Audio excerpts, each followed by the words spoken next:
अस्सलाम वालेकुम दोस्तों, उम्मीद है कि खैरियत से होंगे। आज 25 तारीख यौम आशूरा का दिन है और लोग इधर लोगों का हुजूम है सड़कों पे।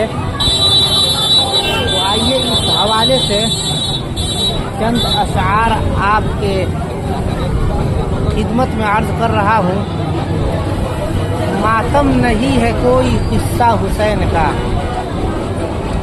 मातम नहीं है कोई किस्सा हुसैन का, सड़कों पर मत दिखाओ तमाशा हुसैन का।